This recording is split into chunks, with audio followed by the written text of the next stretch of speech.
Welcome back sa ating YouTube channel. Ngayong araw nga guys, maga tayong bumangon. Meron tayong dadalo na isang malaking pagtitipon. Ito yung gathering, yung family reunion ng Merced 2024. So yan nga guys, madali lang din naman tayong nakarating ng Bicol. Halos 14 hours lang naman. So yan ang ating venue na gaganapan ng ating reunion. So yun nga guys, maga pa lang is nasilayan na natin ang ganda ng Kabikulan. So ayan, so, maga nga tayong bumangon dyan para masilayan ang kagandahan ng dahil nga gabi kaming nakarating dito. So hindi namin nakita kung anong itsura ng lugar. So yun ngayong araw guys, nagtipon-tipon na nga lahat ng kamag-anakan ng mga Merced. So meron munang magaganap na worship, tapos maraming pag-uusapan about sa mga future, sa mga darating na panahon. Napag-usapan din yung magkakaroon ng baryo-baryo na reunion. So dadayuin na natin yung mga lugar ng mga Merced sa buong bayan ng Bicol or yung nasasakop ng kanilang mga family. So yun guys, yung ibang mga napag-usapan, nandyan nga lahat.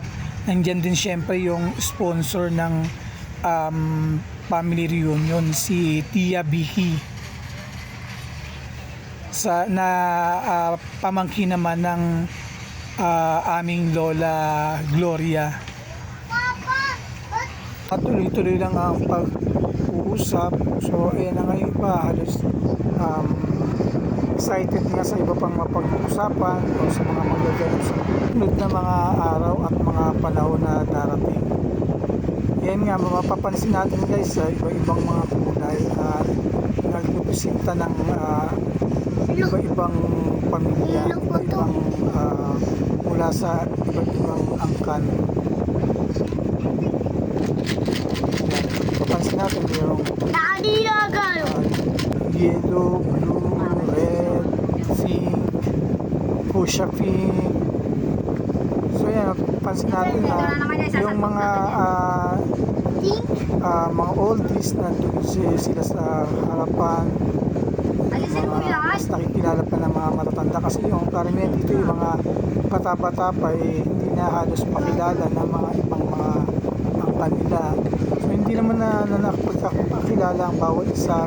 Sa pinakilala na yung mga meron kang makakausap, syempre magtatanong-tanong ka rin kung kaninong side siya, kung kaninong family siya galing, so sino yung father mo, sino yung person na kamag-anakan mo. So ganun lang yung mangyayari, pero kadalasan dito karamihan ng mga dumalo, syempre yung mga galing ng Manila, galing ng mga San Juan, ng Antipolo, ng Laguna. Alam kong mas excited sila dun sa pagligo sa dagat. Kaya sa halos 2 oras na pag-uusap, worship, halos mga inaantok na din ng ibang, lalo na yung mga bata. So yan, yung mga sumunod na araw naman, nakasimple naman ang lahat. Isang worship dito para sa huling araw ng pagsasama-sama ng mga Merced. So yun nga itong araw nga na to guys is birthday pa ng aking bunsong si Cory. So hindi na namin na pinagandaan to.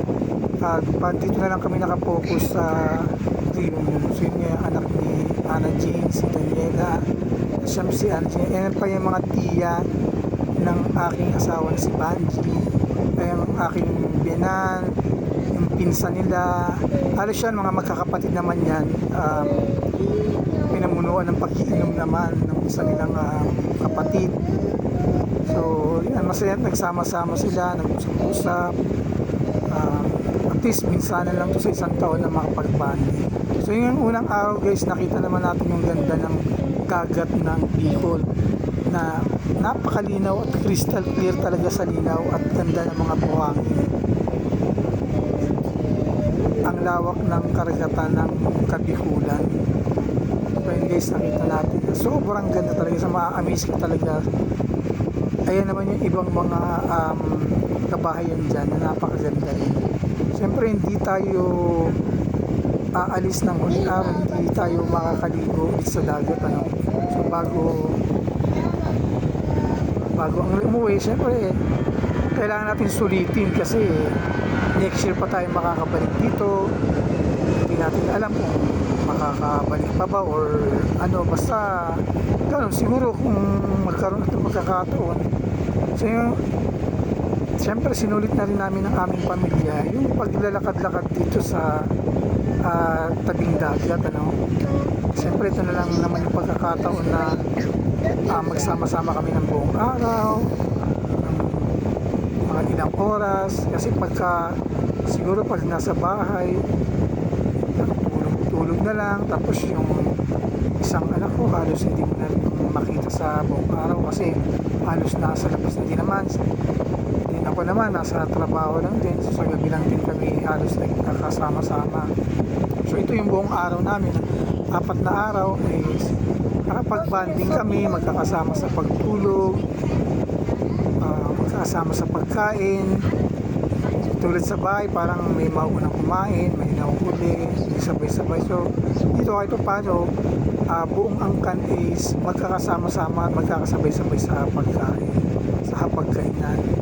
So ayun nga, nasa dala-dala ko yung aking bunsong si Oli, karga ko habang naglalakad kami sa tabing dagat. Talaga namang enjoy na enjoy yung aking anak na si Oli. Siyempre sobrang alam guys, so sobra talagang saya, sobrang enjoy talaga kasama. May nakilala nga ako rito isang aso na bigla na nang lumapit sa akin at parang may gusto mo sabihin. So guys, talagang dilibot namin ang buong dagat. Ayun nga na yung unang araw nga yan guys is yung biyanan ko yung unang naligo sa dagat, ano. Then after din naman yan guys, nilagnat siya nung araw na naligo siya. Siyempre hindi rin papatala yung aking bunsong si Oli, kasama kami sa pagligo sa dagat. So yun nga, dyan nga rin kami sa terrace na napakaganda ng terrace ng resort ng aming tiya. So yan, tanaw din namin dito yung pagligo ng mga pamilya ng Mercedes, yung mga bata. May mga hinindaring kasi silang mga palaro dito para sa mga bata, at syempre mga para din sa mga matatanda. May karoon din ng mga gift-giving, yung pagbibigay sa mga bata, sa mga matatanda. So talagang sobrang saya. So yun lang guys, bye bye, ingat kayo.